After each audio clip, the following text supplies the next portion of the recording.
మంత్రి గారు చక్కగా వివరించారు కూడా. నేను చూస్తూ ఉంటుంది కమ్సే కమ్ కౌసర్ మొహియుద్దీన్ గారన్న గతంలో కేసీఆర్ గారు దాదాపు 1800 కోట్లతో ఈ దేవాలయం కట్టారు, చక్కగా నిర్మించారు అని ఎంఐఎం సభ్యులు కౌసర్ మొహియుద్దీన్ గారు కేసీఆర్ గారి కృషిని గుర్తించారు. ఐ థాట్ మా సోదరిమణి సురేఖ గారు కూడా కేసీఆర్ గారు ఇంత అద్భుతమైన దేవాలయాన్ని నిర్మించారని ఎక్కడన్నా ఒక మాట ప్రస్తావన వస్తుందని ఆశపడ్డా కానీ అది ఎక్కడ కూడా రాలేదు. సరే, అది వారి విజ్ఞత అధ్యక్ష. అయితే అధ్యక్ష, ఈ దేవాలయాన్ని గౌరవనీయులు కేసీఆర్ గారు మన తెలంగాణ తిరుపతిగా, తెలంగాణ ఇలవేల్పోయినటువంటి యాదగిరి లక్ష్మీనరసింహస్వామి దేవాలయాన్ని అత్యంత భక్తి శ్రద్ధలతో బాధ్యతతో ఈ దేవాలయాన్ని నిర్మించారు. సరే, మనం చూస్తున్నాం ఈ దేశంలో కొంతమంది రాజకీయాల కోసం దేవుణ్ణి ఉపయోగించుకుంటుంటారు, కానీ కేసీఆర్ గారు ఎక్కడ కూడా దీన్ని రాజకీయం కోసమో ప్రచారం కోసం ఎక్కడ కూడా ప్రయత్నం చేయలేదు. బాధ్యతతో భక్తితో ఈ దేవాలయాన్ని అభివృద్ధి చేసినటువంటి విషయాన్ని మనందరం కూడా గుర్తించాల్సిన అవసరం ఉంది. దాదాపు ఈ దేవాలయ అభివృద్ధికి 2000 కోట్ల రూపాయలు ఖర్చు పెట్టడం జరిగింది. ఒక దేవాలయమే కాదు, ముంగటికి ఒక 1000 ఏళ్ల నాటికి కూడా ఆ రోడ్లు కానీ పార్కింగ్ కానీ అన్ని విషయాలను కూడా సమగ్రంగా ఆలోచించి అత్యంత భక్తి బాధ్యతలతో ఈ దేవాలయాన్ని అభివృద్ధి చేశారు అధ్యక్ష. ఇన్ఫ్యాక్ట్ అప్పుడు నేను వైద్య ఆరోగ్య శాఖ మంత్రిగా కూడా ఉంటిని. ముఖ్యమంత్రి గారు పిలిచి అక్కడ ఒక మెడికల్ కాలేజ్ కూడా శాంక్షన్ చేయండి, ఇప్పటికే రోజుకు 50,000 మంది భక్తులు వస్తున్నారు, రాను రాను రోజుకు 1,00,000 మందికి దాటేటువంటి అవకాశం ఉంటుంది, ఏదైనా మెడికల్ ఎమర్జెన్సీ వస్తే కూడా మనము అక్కడ ట్రీట్మెంట్ అందే విధంగా ఒక మెడికల్ కాలేజ్ కూడా నల్గొండ జిల్లా భువనగిరి యాదాద్రి జిల్లా మెడికల్ కాలేజ్ను అక్కడే పెట్టండి అని చెప్తే నేను శాంక్షన్ కూడా చేశాను. స్థల పరిశీలనకు కూడా అక్కడికి వెళ్ళి మేము చూడడం కూడా జరిగింది. బహుశా మరి అది ఇంకా ప్రారంభమైనట్టయితే నాకు తెలియదు. అక్కడ మెడికల్ కాలేజ్ రావడం ద్వారా ఏమైందంటే ఇటు భువనగిరిలో మనకి ఎయిమ్స్ మెడికల్ కాలేజ్ వచ్చింది. సో యాదాద్రి దగ్గర గవర్నమెంట్ మెడికల్ కాలేజ్ అక్కడ పెడితే ఏమైందంటే 2 మెడికల్ కాలేజీలు ఉంటాయి. వచ్చేటువంటి వేలాది మంది భక్తులకు అక్కడ కొంత ఏదైనా హెల్త్ ఎమర్జెన్సీలో కూడా వైద్యం దొరుకుతుంది అనేటువంటి దూరదృష్టితో నేను వెళ్ళి స్థల పరిశీలన అప్పటి ఎమ్మెల్యే గారు మేము చూసాము. మరి అది రానట్టుంది, అది వస్తే మంచిదేమో ఆలోచించండి భక్తుల కోసం, ఎందుకంటే ముసలి వాళ్ళు వస్తారు, పేదలు వస్తారు, ఏదైనా ఎమర్జెన్సీ వచ్చినప్పుడు వైద్యం కూడా అందుబాటులో ఉండాల్సినటువంటి అవసరం ఉంది. ఇకపోతే అధ్యక్ష, ఇక్కడికి ఇంకా చాలా సంతోషం ఏంటంటే కోనేరు, ఇప్పుడే మా గౌరవనీయులు ప్రశాంత్ రెడ్డి గారు అయితే చాలా కష్టపడ్డారు కేసీఆర్ గారి నాయకత్వంలో. అక్కడ నిర్మించినటువంటి కోనేరుకు ఎంత సంతోషం అంటే కాళేశ్వరం ప్రాజెక్టు ద్వారా గోదావరి జలాలను ఆ యాదాద్రిలోని కోనేరుకు తీసుకురావడం జరిగింది. అధ్యక్ష, వచ్చినాయి నీళ్లు కొండపోచమ్మ సాగర్ నుంచి గంధమల్ల నుంచి కెనాల్ ద్వారా కోనేరులోకి మన గోదావరి జలాలను కూడా అక్కడికి తీసుకొచ్చినటువంటి గొప్ప అనుభూతి కూడా మాకున్నది అధ్యక్ష. అయితే అధ్యక్ష, గౌరవనీయులు మంత్రి గారితో ఒక సూచన ఏంటంటే, ఒకటి ఎమ్మెల్సీ అనేటువంటి పదమే చట్టంలో వచ్చింది. నా రిక్వెస్ట్ అయితే కంపల్సరీ ఒక ఎమ్మెల్యే ఉండాలి. ఒక ఎమ్మెల్సీ ఉంటే మన సభ్యులు ఎవరైనా పోయినప్పుడు కానీ మనకు అక్కడ ఏదైనా విషయాలు సభ దృష్టికి ప్రభుత్వం దృష్టికి తేవడానికి కూడా ఉపయోగపడాలంటే అందులో ఒక ఎమ్మెల్యేను విధిగా పెట్టండి, ఒక ఎమ్మెల్సీని కూడా విధిగా పెట్టగలిగితే బాగుంటుంది అనేటువంటిది మా సూచన. ఇక్కడ మంత్రి గారు చెప్పేటప్పుడేమో ఐదర్ ఎమ్మెల్యే ఆర్ ఎమ్మెల్సీ అని తన ఉపన్యాసంలో చెప్పారు. బిల్లులో మాత్రం ఎమ్మెల్సీ అనే పదం మాత్రమే వచ్చింది. సో నా రిక్వెస్ట్ అయితే 2 ఉండాలని, ఎమ్మెల్యే గారు ఉండాలి, ఎమ్మెల్సీ గారిని కూడా ఇందులో పెట్టగలిగితే బాగుంటుంది. మన రాష్ట్ర జనాభాలో 10% పైగా గిరిజన జనాభా ఉన్న రాష్ట్రం మన తెలంగాణ రాష్ట్రం. ఆంధ్రప్రదేశ్లో 6% ఉన్న తెలంగాణలో ఆల్మోస్ట్ 11-12% గిరిజనులు ఉంటారు. అయితే మీరు ఎస్సీలకు ఇచ్చారు, బీసీలకు ఇచ్చారు, ఒక మహిళ ఉండాలని పెట్టారు, కానీ ఎందుకో ఎస్టీలు మిస్ అయిపోయారు. తప్పకుండా ఒక గిరిజన సభ్యుడు కూడా ఇందులో ఉండే విధంగా ఈ బిల్లులో పొందుపరచాలని చెప్పి నేను వారిని కోరుతా ఉన్నా అధ్యక్ష. ఇకపోతే అధ్యక్ష, ఇందులో తెలుగులో నేను చూశాను ధర్మకర్తల బోర్డు అని పదం రాశారు. బోర్డు అనేది మళ్ళీ ఇంగ్లీష్ అయిపోయింది. జనరల్గా తిరుపతిలో మేము చూస్తే ధర్మకర్తల మండలి అనేటువంటి పదం ఉంటుంది. మరి ఇక్కడ ధర్మకర్తల బోర్డు అనే పదం రాశారు. వీలైతే దాన్ని మార్చి ధర్మకర్తల మండలిగా మార్చాలని చెప్పి నేను వారిని కోరుతా ఉన్నాను. ఇకపోతే ఇంకొక చిన్న సూచన, జనరల్గా మనం సెంటిమెంట్స్ భక్తిభావమే మనుషుల్ని బాగా నడిపిస్తుంది. ఇది మనం కొన్ని సందర్భాల్లో పోలీసులు చేయలేని పని ఒక దేవాలయంకు పోతే ఎక్కడ ఒక లైన్ తప్పరు, క్రమశిక్షణ తప్పరు.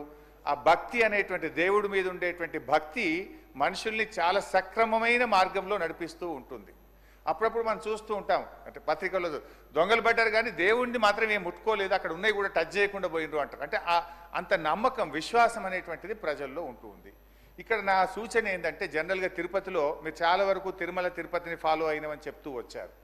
తిరుపతిలో అక్కడ ఈవో కానీ జేఈఓ యొక్క జీతాలు తిరుమల తిరుపతి దేవస్థానం నుంచే ఇస్తారు. అంటే ఆ హుండీ డబ్బులు, భక్తులు ఇచ్చిన డబ్బులు, దేవుని సొమ్ము నుంచి జీతం తీసుకుంటున్నామంటే ఏమవుతుంది? అరే ఇది దేవుని సొమ్ము తింటున్నాము, నిజాయితీగా పనిచేయాలి, జాగ్రత్తగా పనిచేయాలనేటువంటి భక్తిభావం ఉంటుంది, బాధ్యత ఎక్కువగా ఉంటుంది. ఈ బిల్లులో మీరు అది పెట్టలేదు. ఆ తిరుమల తిరుపతిలో ఈవో జేఈఓలకు ఎట్లయితే ఆ దేవస్థానం డబ్బులు, హుండీ డబ్బుల నుంచి జీతం ఇస్తున్నామో, ఇక్కడ కూడా హుండీ డబ్బుల నుంచి, దేవాలయ డబ్బుల నుంచి జీతం ఇచ్చినట్టయితే, జీతం పెద్ద ముచ్చట కాదు. ఈ దేవాలయం ఇప్పటికే 250 కోట్ల రూపాయల ఆదాయం వస్తున్నది. ఇద్దరు ఉద్యోగులకు ఇచ్చి ఇప్పుడు మన దగ్గర ఉంటున్నటువంటిది ఒకటి ఈవో, రెండవది మీరు ఎఫ్ఏ అండ్ సిఏఓ అంటే చీఫ్ అకౌంట్స్ ఆఫీసర్, ఇద్దరు బయట నుంచి ఉద్యోగులు పనిచేస్తున్నారు. ఇద్దరు బయట నుంచి ఉద్యోగులు, మిగతా వాళ్ళంతా టెంపుల్ ఉద్యోగులు. తిరుమల తిరుపతిలో ఎట్లయితే ఈవో జేఈఓకు దేవాలయం నుంచి జీతం ఇస్తున్నామో, ఇక్కడ కూడా EO and FA and CAO కూడా మీరు దేవాలయ డబ్బుల నుంచి జీతం ఇస్తే భయము, భక్తి, ఆ సెంటిమెంట్ ఉంటుంది కనుక బాధ్యతతో పనిచేస్తారనేటువంటిది నా సూచన. దాన్ని బిల్లులో పొందుపరచాలని చెప్పి కూడా నేను వారిని కోరుతా ఉన్నాను. ఇకపోతే ఈ బిల్లులో మీరు అన్ని పెట్టినారు చాలా వరకు. జీర్ణ దేవాలయాల పునరుద్ధరణకు కూడా ఈ దేవాలయంకి వచ్చే ఆదాయం నుంచి ఖర్చు పెట్టడానికి తిరుపతిలో ఒక ట్రస్ట్ పెట్టుంటారు. ఇక్కడ కూడా యాక్చువల్గా అన్నదానం ట్రస్ట్ ఉంది, కానీ ప్రచారం ఇంకెక్కువ జరిగితే చాలామంది భక్తులు డబ్బులు ఇవ్వడానికి రెడీగా ఉంటారు. దానికి కూడా ఒక ట్రస్ట్ ఏర్పాటు చేసి ఈ దేవాలయం నుంచి వచ్చే ఆదాయం ద్వారా, ఆ ట్రస్ట్ ద్వారా ఈ రాష్ట్రంలోని జీర్ణ దేవాలయాల పునరుద్ధరణకు కూడా మరి వెసులుబాటు కల్పించే విధంగా ఈ బిల్లులో ప్రవేశపెట్టాలని కోరుతా ఉన్నాను. మంత్రి గారు ఈ బిల్లులో ఏమన్నారంటే 100 కోట్ల రూపాయల పైగా ఉన్నటువంటి ఆదాయం ఉన్నటువంటి దేవాలయాలకు ఈ ట్రస్ట్ బోర్డు ఏర్పాటు చేసే వెసులుబాటు కల్పించాము అని చెప్పారు. అయితే 100 కోట్లకు పైగా ఇప్పటికే మన తెలంగాణ కాశీగా మనం దక్షిణ కాశీగా పేరుగాంచినటువంటి వేములవాడలో కూడా 127 కోట్లకు పైగా ఆదాయం వస్తూ ఉంది. సో ఎట్లయితే ఈరోజు యాదగిరిగుట్ట లక్ష్మీనరసింహస్వామికి బోర్డు ఏర్పాటు చేస్తున్నామో, 100 కోట్లు దాటి 127 కోట్ల రూపాయల ఆదాయం వస్తున్నటువంటి వేములవాడ టెంపుల్కు కూడా మీరు వెంటనే ట్రస్ట్ బోర్డు ఏర్పాటు చేయాలని చెప్పి మేము కోరుతా ఉన్నాం. ఎందుకంటే 100 కోట్లు దాటితే ఏర్పాటు చేయొచ్చని మనం ఈ చట్టంలోనే ఈరోజు పొందుపరిచాం. ఆల్రెడీ మనకు 100 కోట్లు దాటినటువంటి దేవాలయం వేములవాడ ఉంది. సో దానికి కూడా ఈ తరహాలో ట్రస్ట్ బోర్డు ఏర్పాటు చేయాలని చెప్పి నేను మీ ద్వారా గౌరవ మంత్రి గారిని కోరుతా ఉన్నాం. ఈరోజు ఈ దేవాలయం ఇంత అద్భుతంగా అభివృద్ధి జరిగిందంటే, సరే మాకు మేము చెప్పుకోవాల్సిన అవసరం లేదు అధ్యక్ష. కేసీఆర్ గారు చేసిన అభివృద్ధికి ఇవాళ ఆ దేవాలయానికి పెరిగిన భక్తుల సంఖ్య, పెరిగిన ఆదాయమే బీఆర్ఎస్ ప్రభుత్వం కేసీఆర్ గారు చేసిన కృషికి నిదర్శనమని చెప్పుకోవచ్చు అధ్యక్ష. దాదాపు రోజు 50,000 మంది భక్తులు వస్తున్నారు. దాదాపు 250 కోట్ల ఆదాయం ప్రతి సంవత్సరం ఆ దేవాలయానికి వస్తుంది. అంతకుముందు దేవాలయం అభివృద్ధి జరగకముందు ఎంత వచ్చింది, ఈ రోజు ఎంత వచ్చింది అనేటువంటిది మీరు ఒకసారి పరిశీలిస్తే మా ప్రభుత్వం మరి ఎంత చిత్తశుద్ధితో ఈ దేవాలయాన్ని అభివృద్ధి చేసిందో మనం కొత్తగా చెప్పుకోవాల్సినటువంటి అవసరం లేదు. బీఆర్ఎస్ ప్రభుత్వంలో ప్రభుత్వ ఆలయాలకు మేము పూర్వ వైభవం తెచ్చాం, పురోగమనం వైపు తీసుకుపోయాం అధ్యక్ష. దురదృష్టం ఏంటంటే 15 నెలల కాంగ్రెస్ పాలనలో దేవాలయాల అభివృద్ధి పూర్తిగా తిరోగమనం పట్టింది. ఎందుకో ఏమో ఆర్థిక శాఖ నుంచి దేవాదాయ శాఖకు నిధులు విడుదల కావడం లేదు. అసలు ఎక్కడికక్కడ పనులు ఆగిపోయినటువంటి పరిస్థితి ఉంది అధ్యక్ష. గత చరిత్ర కూడా చూస్తే అధ్యక్ష, గతంలో ఎప్పుడైనా దేవాలయాల నిధులు రాష్ట్ర ప్రభుత్వాలు అభివృద్ధి కోసం వాడుకున్నటువంటి చరిత్ర ఈ రాష్ట్రంలో ఉంది. ఏ రాష్ట్ర ప్రభుత్వం కూడా ప్రభుత్వ నిధులు దేవాలయాలకు ఇచ్చిన పాపాన పోలేదు.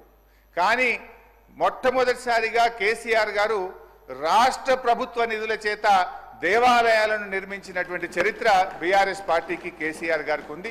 అందులో ఒకటి యాదాద్రి లక్ష్మీనరసింహస్వామి దేవాలయం అధ్యక్ష. దేవుడు బాగుంటే రాష్ట్రం బాగుంటుంది, రాష్ట్రం బాగుంటే రాష్ట్ర ప్రజలందరూ బాగుంటారని మేము నమ్మినాం అధ్యక్ష. అందుకే మనం, ఎందుకంటే తెలంగాణలో అనేక పుణ్యక్షేత్రాలను మరి దేవాలయాలను అభివృద్ధి చేసేటువంటి ప్రయత్నం చేసినాం. అదేవిధంగా విమాన గోపురానికి సంబంధించి ప్రశాంత్ అన్న చెప్పిండు, మా మిత్రులేమో మేము ప్రారంభించినాం, నిర్మించినామని అన్నారు.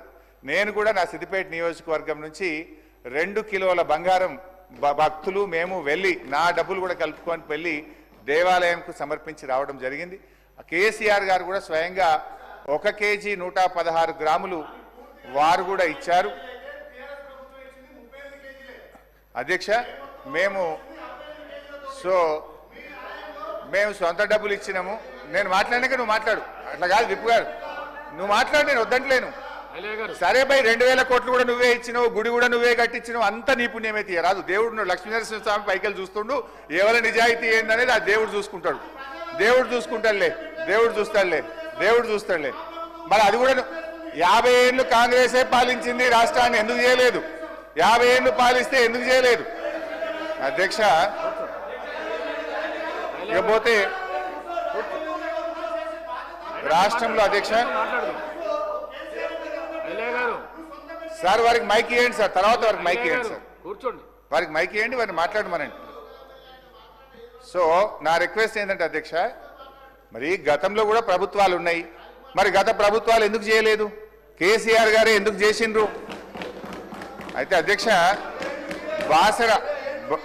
బాసర దేవాలయానికి 50 కోట్ల రూపాయలు, భద్రాద్రి రామాలయంకు 50 కోట్లు, ధర్మపురి లక్ష్మీనరసింహస్వామి ఆలయానికి 50 కోట్లు, వేములవాడ రాజరాజేశ్వర స్వామి ఆలయానికి 70 కోట్ల రూపాయలతో అభివృద్ధి చేయడం జరిగింది అధ్యక్ష. అదేవిధంగా అధ్యక్ష కాళేశ్వరం ముక్తేశ్వర స్వామి ఆలయానికి 30 కోట్లు, కొండగొట్టు ఆంజనేయ స్వామి దేవాలయానికి 600 కోట్లతో ఈ 2 మాత్రం అభివృద్ధికి ప్రణాళికలు చేసినాం. దయచేసి దాన్ని ముందుకు తీసుకుపోవాలని గౌరవ మంత్రి గారిని నేను ఈ ప్రభుత్వాన్ని కోరుతా ఉన్నాను అధ్యక్ష. ఈరోజు కామన్ గుడ్ ఫండ్ కింద కూడా చాలా దేవాలయాలు అభివృద్ధి చేయడం జరిగింది.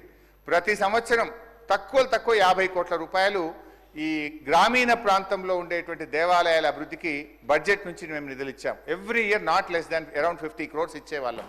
అయితే ఈ 15 monthsలో ₹1 కూడా విడుదలైతలేదు. మరి గతంలో CGFలో శాంక్షన్ అయినటువంటి టెంపుల్స్ను డెవలప్ చేయడానికి కూడా ప్రయత్నం చేయాలి, వాటికి టెండర్లు పిలవాలి, ఆ పనులను ముందుకు తీసుకొని పోవాలని చెప్పి మీ ద్వారా నేను గౌరవ మంత్రి గారిని కోరుతా ఉన్నా. ఇకపోతే అధ్యక్ష నేనేమి చెప్పే దాంట్లో డీవియేషన్ ఉంటే తప్పు ఉంటే మంత్రి గారు సమాధానం చెప్పమనండి. నేను మంచి అన్న బిల్లు బాగా రూపొందించిండ్రు, నేను అధికారులను మంత్రి గారిని అభినందించిన, మాకు ఆ ఫెయిర్నెస్ ఉంది, మీకుంటే మీ విజ్ఞత అధ్యక్ష. ఇకపోతే ఉద్యోగుల గురించి వాస్తవంగా చెప్పాలంటే దేవాలయ ఉద్యోగులకు గతంలో ఎప్పుడు కూడా రాష్ట్ర ప్రభుత్వం నుంచి జీతాలు ఇచ్చేవాళ్ళు కాదు. వాళ్ళకి ఏమైందంటే ఆ దేవాలయ హుండీలో డబ్బులు వస్తే వాళ్ళు జీతాలు తీసుకునే పరిస్థితి. సంవత్సరానికి ఒకసారి జాతరనో సంవత్సరానికి ఒకసారి కళ్యాణమో ఉంటే ఆ 4-5 నెలల జీతం ఒక్కసారి పడేది వాళ్ళకి. ఒక్కొక్కసారి 3 నెలలు 4 నెలల దాకా జీతాలు రాని పరిస్థితి ఉండేది. కానీ మొట్టమొదటిసారిగా గౌరవనీయులు కేసీఆర్ గారు వారి దృష్టికి, ఎందుకంటే నాకు బాగా గుర్తు, అప్పుడు అయ్యగారులందరూ రోడ్ల మీద ధర్నాలు చేసినప్పుడు కిరణ్ కుమార్ రెడ్డి ముఖ్యమంత్రిగా ఉన్నప్పుడు కాంగ్రెస్ ప్రభుత్వంలో మాకు 010 కింద జీతాలు ఇవ్వాలని ధర్నాలు చేస్తే నేను కూడా ఆ ధర్నాల్లో పాల్గొని ఉంటుంది. తర్వాత మా ప్రభుత్వం వచ్చిన తర్వాత అధ్యక్ష ధూపదీప వేరు, ఎండోమెంట్ ఎంప్లాయీస్ వేరు. ఎందుకంటే అర్చకో హరి సాక్షి అంటారు, ఆలయంలో ఉండే పూజారి కూడా దైవంతో సమానం. అందుకే అధ్యక్ష మేము వారికి రాష్ట్ర ప్రభుత్వ ఖజానా నుంచి జీతాలు ఇచ్చిన ప్రభుత్వం బీఆర్ఎస్ ప్రభుత్వము. వారికి గ్రాంట్ ఇన్ ఎయిడ్ ద్వారా వేతనాలు ఇచ్చి ప్రతి నెల ఎప్పటికప్పుడు జీతాలు వచ్చేటట్టు ఈ దేవాదాయ శాఖ ఉద్యోగులకు మొట్టమొదటిసారిగా మన రాష్ట్రంలో చట్టాన్ని సవరించి వారికి మేము ఉద్యోగాలు ఇచ్చాము అధ్యక్ష. సరే గౌరవ ముఖ్యమంత్రి గారు రేవంత్ రెడ్డి గారు కూడా మేము 1వ తారీఖే జీతాలు ఇస్తామని చెప్తున్నారు, సంతోషం. ఇవాళ మనం 18వ తారీఖు అధ్యక్ష, ఈ రోజు 18వ తారీఖు కూడా ఈ రాష్ట్రంలో దేవాదాయ శాఖ ఉద్యోగులకు ఇంకా జీతం పడలేదు, ఇవాళకి కూడా జీతం పడలేదు అధ్యక్ష. సో నేనేమంటే మీరు 1వ తారీఖు జీతం వస్తానంటారు, దేవాదాయ శాఖ ఉద్యోగులకు ఇలా 18వ తారీఖు అయినా జీతం పడని పరిస్థితి ఉన్నది. దయచేసి అందరికి ఇచ్చినట్టు వీళ్ళకు కూడా 1వ తారీఖు జీతం ఇవ్వాలి, దీన్ని పరిశీలించండి అని కోరుతున్నా అధ్యక్ష. అట్లే కారుణ్య నియామకాలకు కూడా ఒక 86 మంది, అప్పుడు నేను ఫైనాన్స్ మినిస్టర్గా ఉంటూ ఈ 86 మంది దేవాదాయ శాఖ ఉద్యోగులు ఎవరైనా చనిపోతే వారి పిల్లల్ని వాళ్ళ పిల్లలకు ఉద్యోగం ఇవ్వడానికి అవకాశం ఇస్తే దాన్ని అవకాశం ఇస్తూ ఫైనాన్స్ మినిస్టర్గా నేను వాళ్ళను కూడా ఈ గ్రాంట్ ఇన్ ఎయిడ్ స్కీమ్లో యాడ్ చేయండి అని చెప్పి ఆ రోజు నేను ఫైల్ క్లియర్ చేసిన చివరి రోజుల్లో. ఆ 86 మందికి ఇప్పుడు సంవత్సరం నుంచి జీతం వస్తలేదు. దయచేసి వారిని కూడా గ్రాంట్ ఇన్ ఎయిడ్ కింద పెట్టి వారికి కూడా నెల నెల జీతాలు వచ్చేటట్టు చూడాలని చెప్పి కూడా నేను కోరుతున్నా అధ్యక్ష. సరే ధూపదీప నైవేద్యం అప్పుడున్న కాంగ్రెస్ ప్రభుత్వం దేవాలయాల్లో పూజల కోసం 2000 రూపాయలు ఇవ్వడం జరిగింది. అంటే దీపం పెట్టడానికి, పూజలు చేయడానికి, అయితే చేసిన అయ్యగారికి కూడా ఎంతో కొంత ఉండాలని. దాన్ని కేసీఆర్ గారు వచ్చిన తర్వాత అధ్యక్ష 2000 రూపాయలు ఉన్న ధూపదీప నైవేద్యాన్ని 10,000 రూపాయలకు పెంచడం జరిగింది. ముందు 6,000 రూపాయలకు పెంచాం, తర్వాత దాన్ని 10,000 రూపాయలకు ధూపదీప నైవేద్యం పెంచాం. సరే, కాంగ్రెస్ పార్టీ మొన్న ఎన్నికల మేనిఫెస్టోలో ఏమన్నారంటే కేసీఆర్ గారు 10,000 చేసినారు, మేము వస్తే 12,000 రూపాయలు చేస్తాము అని అన్నారు. సంతోషం. దయచేసి ఆ 12,000 రూపాయలు తొందరగా ఇయ్యండి. ఇప్పుడు ఆ 12,000 సంగతి ఏందో కానీ అధ్యక్ష 2 నెలల నుంచి ధూపదీప నైవేద్యానికి ₹1 అయితే రాలే అధ్యక్ష. 2 నెలలే ధూపదీప నైవేద్యం ₹1 రాలే. దయచేసి ఆ డబ్బులు విడుదల చేయండి. ఆ 12,000 రూపాయలు ఏదైతే మీ మేనిఫెస్టోలో చెప్పినరో ఆ 12,000 రూపాయలు కూడా ధూపదీప నైవేద్యానికి ఇవ్వాలని చెప్పి కూడా కోరుతున్నా అధ్యక్ష. ముగిస్తారు 3 నిమిషాలు, just 3 minutes I will finish sir. మా శ్రీధర్ అన్న లేడు, 3 నిమిషాలు అధ్యక్ష, 3 నిమిషాలు. శ్రీధర్ బాబు గారు లేరు. ఎందుకక్క సీతక్క గట్ల చేయకక్క, నీ దగ్గర కూడా సమ్మక్క సారక్కకు ఏడాదికి 100 కోట్లు ఇచ్చినాం కాదక్క, 100 కోట్లు ఇచ్చి సమ్మక్క దేవుని గురించి కూడా చేసినాం కాదక్క. జర్రా అక్క, నేను ఏమంటలేను, నిన్ను దేవుని గురించి మాట్లాడితే గింత తిప్పల పెట్టకురి. 3 నిమిషాలు సార్. అధ్యక్ష, మా శ్రీధర్ బాబు గారు లేరు, బట్ శ్రీధర్ బాబు గారు లేరు కానీ మా మేడం ఉన్నారు Shailaja Ramaiah garu. I hope she will bring it to the notice of Sridhar Babu garu. ఒక చిన్న విషయం నేను చెప్పాలనుకుంటున్నా అధ్యక్ష. ఎందుకంటే అధ్యక్ష బ్రాహ్మణ సంక్షేమం కూడా భగవంతుడి సంక్షేమంలో భాగమే అధ్యక్ష. బ్రాహ్మణులు ఎక్కడైతే బాగుంటారో ఆ రాజ్యం కూడా బాగుంటుంది అని అంటుంటారు. దాంట్లో భాగంగా పేద బ్రాహ్మణుల కోసం ప్రతి సంవత్సరం 100 కోట్ల రూపాయల సంక్షేమ నిధిని బీఆర్ఎస్ ప్రభుత్వం ఏర్పాటు చేసింది. బ్రాహ్మణులలో కూడా సార్ పేదోళ్ళకి పిల్లనిస్తలేరు. ఎవరు అర్చక వృత్తిలో ఉంటే పిల్లనిస్తలేరు అని చెప్పి వాళ్ళ అర్చక వృత్తిని వదులుకుంటే ఇవాళ తెలంగాణలో ఉత్తరప్రదేశ్ నుంచి అయ్యగారులు వచ్చి హిందీలో అవి మంత్రాలు చదువుతున్నారు. మా అయ్యగారులు కూడా దొరకలేరు ఇవాళ. సో అందుకే దాన్ని దృష్టిలో పెట్టుకొని రాబోయే రోజుల్లో కష్టమవుతుంది. మరి వేద విద్యను అభ్యసించే వాళ్ళు ఉండాలి, వారికి కూడా ప్రోత్సాహం ఉండాలని చెప్పి 100 కోట్ల రూపాయలతో మేము ఒక బ్రాహ్మణ సంక్షేమ నిధిని ఏర్పాటు చేయడం జరిగింది అధ్యక్ష. కానీ దురదృష్టం ఏంటంటే కాంగ్రెస్ పార్టీ అధికారంలోకి వచ్చిన తర్వాత అసలు బ్రాహ్మణ పరిషత్ ఉన్నదా లేదా, అక్కడ ₹1 కూడా విడుదల కావట్లేదు. మొత్తం కార్యక్రమాలన్నీ కూడా కుంటుపడ్డటువంటి పరిస్థితి ఉంది అధ్యక్ష. అధ్యక్ష, హైదరాబాద్లో 10 కోట్ల రూపాయలతోని అద్భుతంగా బ్రాహ్మణ సదన్ కూడా నిర్మించాం అధ్యక్ష. అదేవిధంగా రాష్ట్ర వ్యాప్తంగా కూడా సూర్యాపేట, ఖమ్మం, మదిర ఈ 3 చోట్ల కూడా బ్రాహ్మణ సదనాలు ప్రారంభమైనవి. ఈ 15 నెలల నుంచి పని ముందుకు పోతలేదు, దాన్ని కూడా పూర్తి చేయాలని చెప్పి కోరుతూ అధ్యక్ష, చివరగా అధ్యక్ష నేను కోరేది మా శైలజా రామయ్య గారు శ్రీధరణ దృష్టికి తీసుకుపోయి వారిని విన్నోవర్ అయి ఫైనాన్స్ మినిస్టర్ మీద ఒత్తిడి పెట్టి ఈ నిధులు విడుదల చేయాలి. ప్రపంచవ్యాప్తంగా ఉన్నటువంటి వాళ్ళందరూ కూడా చూస్తున్నారు. ఎందుకంటే అధ్యక్ష మనకు విదేశీ విద్యా పథకం కింద 300 మంది బ్రాహ్మణ పేద విద్యార్థులను ఎంపిక చేసి విదేశాలకు పంపినాం. మొదటి సంవత్సరం పైసలు ఇచ్చినాం, 2వ సంవత్సరం పైసలు రాక కొంతమంది వెనక్కు వస్తున్నారు, కొంతమంది చాలా ఇబ్బంది పడుతూ నాకు ఇవాళ ఫోన్ చేసింది అధ్యక్ష. ఇవాళ అసెంబ్లీలో బిల్లు వస్తుంది, జర మాట్లాడుండి, మా సురేఖ గారి దృష్టికి తీసుకుపోండి, శ్రీధర్ బాబు గారి దృష్టికి తీసుకుపోండి అని అడిగినారు. ఈ 300 మంది విద్యార్థులకు 30 కోట్ల రూపాయలు పెండింగ్ ఉంది.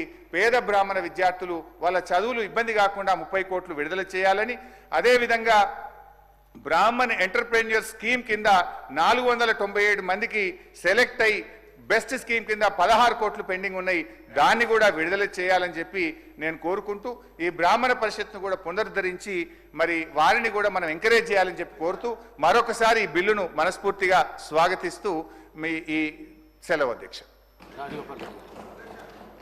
అధ్యక్ష